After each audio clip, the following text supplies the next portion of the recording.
I give you my heart. Assalamualaikum warahmatullahi wabarakatuh. Ketemu lagi bersama aku. Kali ini aku akan membahas mengenai toxic relationship. Apa sih toxic relationship itu? Toxic relationship merupakan hubungan yang gak sehat. Dalam toxic relationship ini bisa saja dialami oleh masa-masa pacaran ataupun yang sudah menikah. Kalian pasti tahu kan artinya toxic.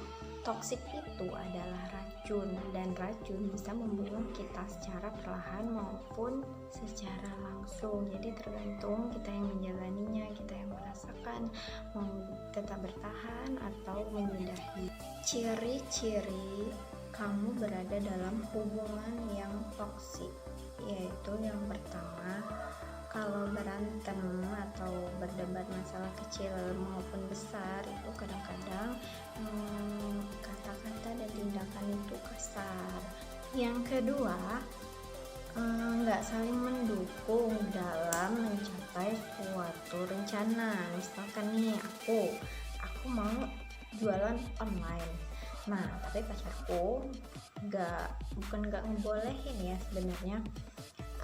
Dia tuh ujung-ujungnya meremehkan kita. Alah, katanya, nanti juga untungnya nggak seberapa, beranda-beranda penuh dengan jualanan kamu, dan akhirnya tuh kita tuh saling meremehkan, nggak ada yang mendukung sama sekali.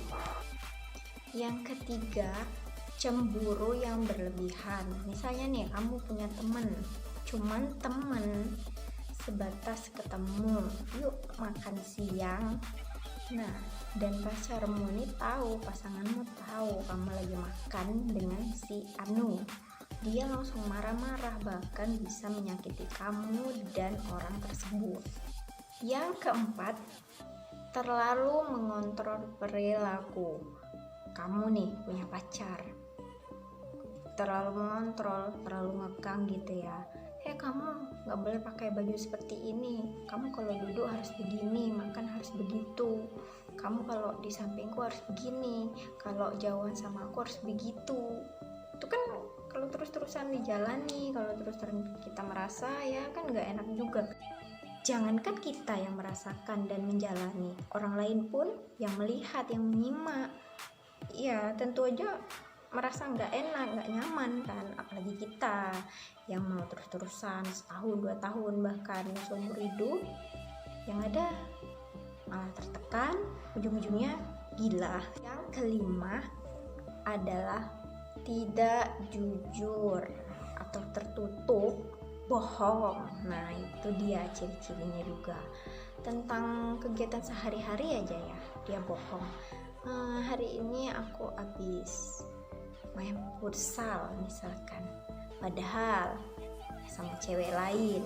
Atau hari ini seharian aku tidur, padahal main bersama teman-temannya.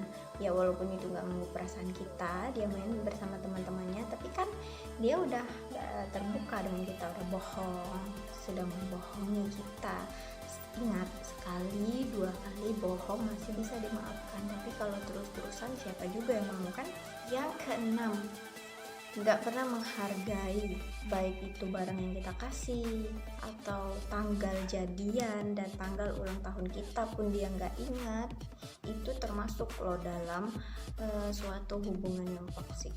Berarti kan dia udah gak menghargai kita, jangankan mengucapkan ingat aja enggak. Yang ketujuh adalah suka mengambil keputusan secara sepihak. Nih, aku kasih contoh. Mau makan malam, tiba-tiba nggak jadi tanpa sebab yang jelas. Atau dalam rumah tangga biasanya faktor ekonomi ya, beli motor, tiba-tiba istri nggak tahu dong, tiba-tiba motor udah ada di depan. Wah, ini motor siapa, harganya berapa, kapan beli, di mana, nggak tahu sama sekali. Yang kedelapan, wah ini yang parah nih, sering merasa stres. Siapa nih di antara kamu atau pasangan yang sering merasa stres? Nah, berarti itu adalah korban ya, korban dari ketoksikan pasangan.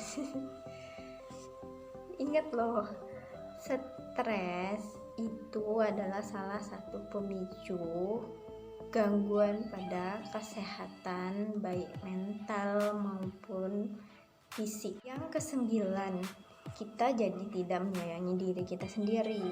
Nah, aku ambil contoh, dulu sering main kumpul-kumpul bareng dengan keluarga dan teman. Sekarang semenjak berhubungan dengan dia terus yang harus dinomorsatukan, yang harus diprioritaskan. Teleponan, PC, chatting, harus dia sama dia dan dia terus panjang hari.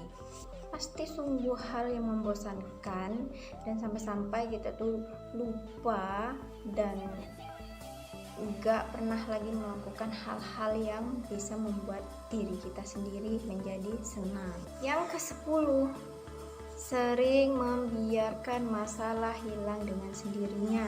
Siapa nih yang biasanya kalau lagi berantem diem, atau tiba-tiba tidur, atau main? Ya, itu adalah ciri-ciri dari pelaku toksik. Bisa dibilang acuh lah ya, nggak peduli, bodo amat lah masalah itu, pikirin lu sendiri gitu kan. Gue males mikir gitu kan, nggak mau ambil pusing. Yang penting selesai dah gitu aja, nggak ada basa-basi sama sekali, apa ngerayu kek, musyawarah kek, yuk kita selesaiin bareng-bareng yuk masalah kita, gimana jalan keluarnya supaya masalah ini cepat selesai kan. Jadi ada keseimbangan gitu. Hayo, siapa yang kira-kira mengalami hal-hal yang aku sebutkan tadi, itu berarti kalian berada dalam hubungan yang toksik. Sebaiknya hubungan yang toksik itu enggak terus-terusan berlangsung lama ya dijalani, karena itu juga enggak baik buat diri kita, untuk pasangan kita, dan juga orang banyak tentunya. Pesan aku sih, ya udahlah ya, cari yang lain, kan masih ada juga sih yang lebih baik dari dia. Kita juga berhak kok bahagia, berhak bebas, berhak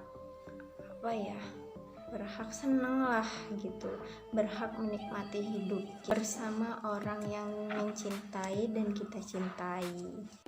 Memang berat, rasa hati kita memang berat untuk melepaskan orang yang kita sayang, tapi alangkah baiknya bila kita menyayangi diri kita sendiri, membebaskan diri kita sendiri dari suatu ketertekanan batin, supaya hidup kita itu bisa bahagia selalu.